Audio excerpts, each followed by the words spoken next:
chapters 5 through 7. From that time on, until Lulu's mom and her dad went away the next morning, Lulu had not one moment just with them. Whenever they knocked at the bedroom door, Miss Solinsky bellowed, "We're still bonding!" Though, in fact, what they mostly were doing was glaring. At dinner, Miss Solinsky was right at Lulu's side, and early on Saturday morning, when Lulu's mom and her dad were kissing her goodbye, and Lulu was getting ready to make believe faint in one last effort to stop them from going, Miss Zielinski was stationed directly behind her, holding tight to the back of her skirt so she couldn't fall.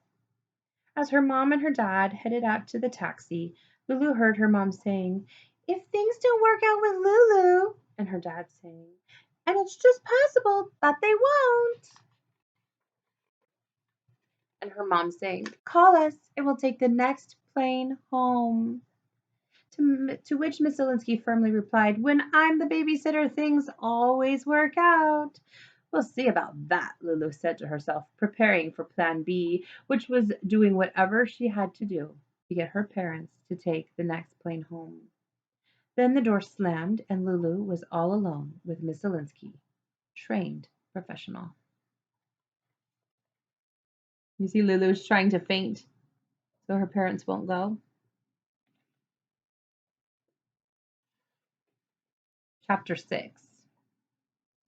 Miss Solinsky smiled at Lulu with the kind of smile that an alligator might give you just before that alligator ate you for dinner. It was not the kind of smile that made the person being smiled at want to smile back. It was more the kind of smile that gave you a headache, a stomach ache, a lump in your throat. "Maybe I really am sick," Lulu told her. "Could be," said Miss Zielinski, "but lucky for you, I've got just the cure. A nice brisk run around the block 3 times. It will push some fresh air into your lungs and some pink into your cheeks. And it will give you a great appetite for the bean and beet omelet I am making for your breakfast." Lulu, you won't be surprised to hear, doesn't do brisk runs or bean and beet omelets. The last time she had a brisk run was when she was briskly running away from Mr. B, a delightful brontosaurus who, after a little misunderstanding, became her best friend. And a bean and beet omelet sounded like something her dog walking partner and sort of friend Fleshman would eat because, although utterly disgusting, it was so good for him. Now, those of us who know Lulu would have expected her to screech, "Brisk run! Bean and beet omelet! You must be kidding me!"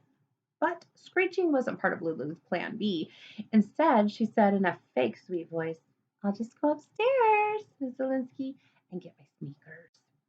"And be quick about it," answered Miss Zielinski. "Yes, sir," said Lulu, clicking her heels and saluting at the same time. "I'm not amused," said Miss Zielinski. As Lulu headed up the stairs, she cheerfully, though softly, chanted this chant: "Eeny, meeny, miny, mo, that babysitter's got to go. Hot or cold or sun or snow, that babysitter's got to go." Ooh, she's scheming about something. Chapter 7. When Lulu reached the second floor, she didn't go to her bedroom to get her sneakers. That hadn't ever been a part of her plan. Instead, she went to the bathroom, opened the window, and climbed out onto the tree that grew there. A tree she had very often climbed out onto and down from, right down into her backyard. Her plan when she reached the ground was to find a hiding place in the neighborhood, while Miss Zielinski waited for her inside. Waited until she finally went upstairs and found that open window. After which Lulu intended to keep on hiding while Miss Zielinski kept on searching for her. After which Lulu intended to still keep hiding while Miss Zielinski, trained professional though she might very well be, would have to call Lulu's mom and her dad to say, "I've lost your daughter. You need to come and get on the next plane. Come home now."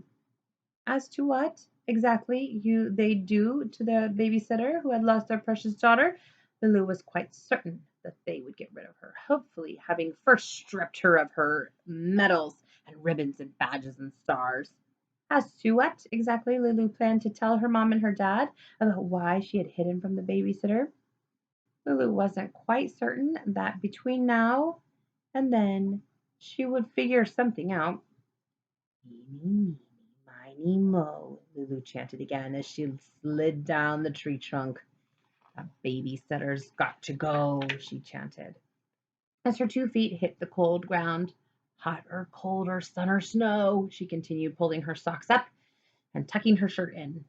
But before she could finish another, "That babysitter's got to go," a loud ahem disturbed her happy mood. Standing at strict attention at the bottom of the tree, and what in heaven's name was she doing out there, was none other than Miss Sonia Sophia Solinsky. "What in heaven's name are you doing out here?" Lulu fake sweetly asked her. "I was just getting ready to meet you by the front door." "I very much doubt that," said Miss Zielinski, scowling down at Lulu and shaking a stern finger in her face. Uh-oh, Lulu's not telling the truth. But I'm warning you, don't bother trying that climb out the window and down the tree nonsense again. Believe me, I know tricks you've never dreamed of. Besides which, you were already wearing your sneakers." She then grabbed Lulu's hand and said, "It's time for our brisk run, and forget what you're thinking. I'm not letting go." So Miss Zielinski knew that Lulu wasn't telling the truth because she already had her sneakers on. She wasn't going upstairs for them. Ooh, this babysitter's tricky, huh?